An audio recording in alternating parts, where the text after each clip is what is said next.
think about the guy that was saying it was just a bad decision, that he's not a predator, he's just a bad decision? What do y'all think? Do you agree? Do you think it's a bad decision, or do you think he was a predator? Yes, sir. I just think that, I mean, a lot of it has to do with upbringing. And if two people put themselves in the wrong environment, whether he's a predator or not, it was a percentage, it was something in order for them to do it because alcohol was involved.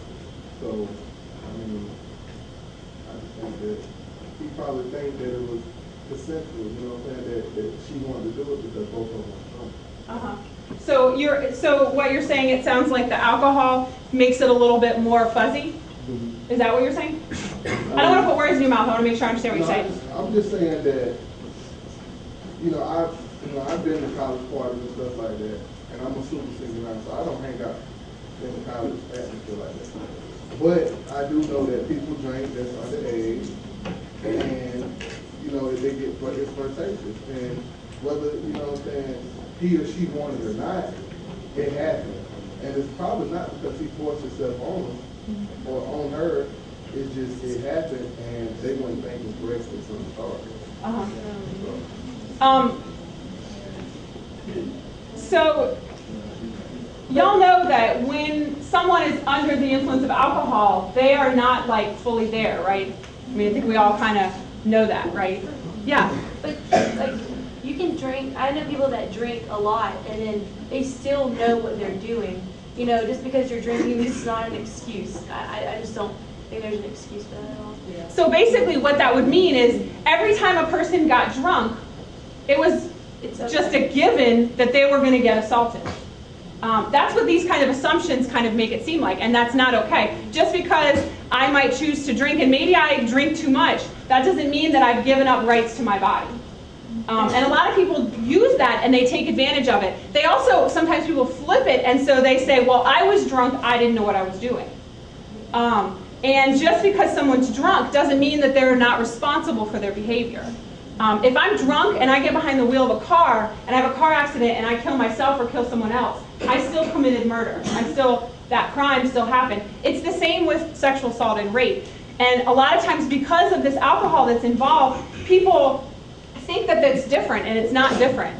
Sexual assault is sexual assault, and I'm going to go over this idea of consent in a second. But one of the things that has to be there in order for a sexual act to be legal or consensual is both people have to be fully conscious, meaning they can't be under the influence of alcohol, because it lowers people's inhibition, and we know that people take advantage of that, and that's basically what this report is talking about, is that this person took advantage of someone, and actually multiple people, because he didn't even need a gun or a knife or a weapon. He just knows that puts someone more at risk. He knows that that's harder to fight off, so he took advantage of that. Certainly it was a bad decision, I do agree with that, but I think at some point it becomes more than a decision, it becomes a calculated manipulation, actually. Any other thoughts on that? Comments? Yeah. Well, what about women who say they were raped just because they didn't want to admit to having sex with that guy? Yeah. I mean, that's a common question. For those in the back who might not have heard, he was asking, what about people who lie about rape because they didn't want to have sex, or maybe they got caught and then they don't want to make it look like they're slutty, or something like that.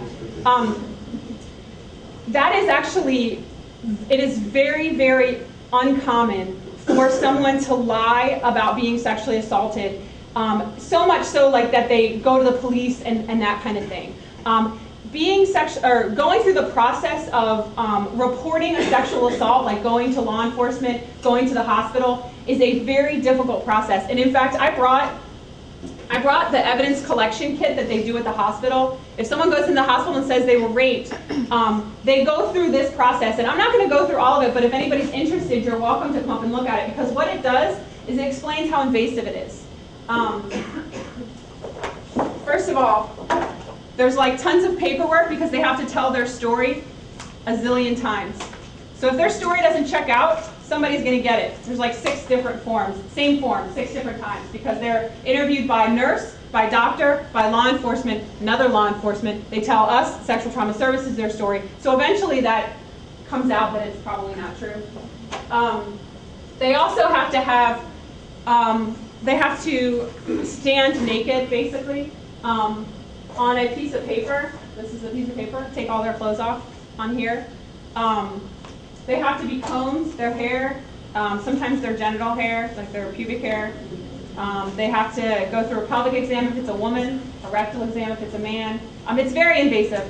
I think y'all get it.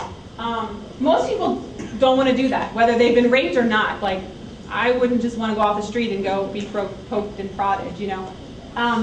Now, some people might come forward and tell their friends or something like that. There aren't really that many statistics on that. I mean, it's just, you know, the rumor kind of mill thing. However, the time where people really go forward and press charge, do people lie about rape? Sure, people do lie. We hear about it in the news. But it is no more than any other crime, like robbery or anything like that. It's just that it kind of gets blown a little bit out of proportion. So,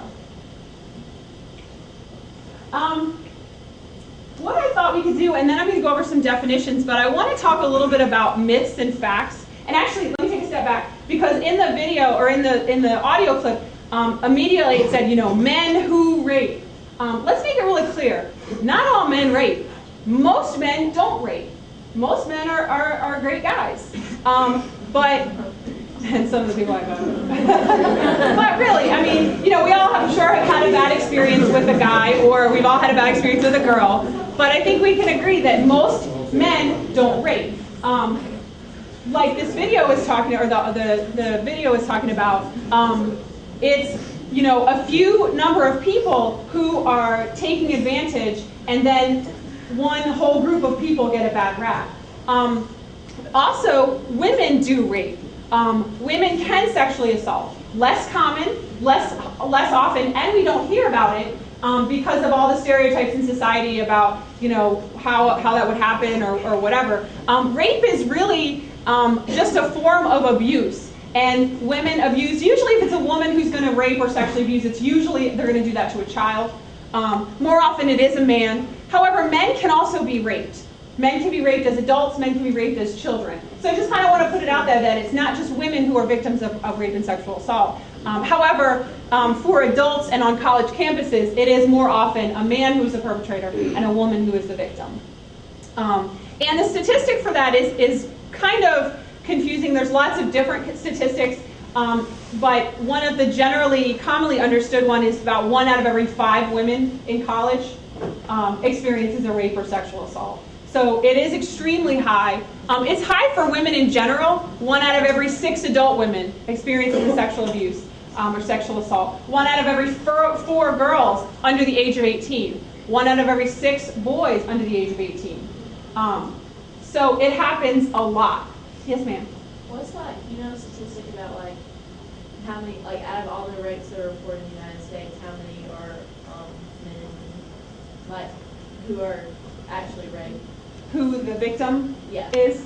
I don't have a statistic put that way, but for adults, what they say is about 1 out of every 6 adult women and 1 out of every 33 adult men. So it is a lot less common for adult men, but that number is also a lot less sure because men just don't come forward. You know, there is a stigma. I mean, women don't come forward too, but even more so, men don't come forward. But that's about. Did that answer your question a little bit? Okay, great. I want to just talk a little bit about myths.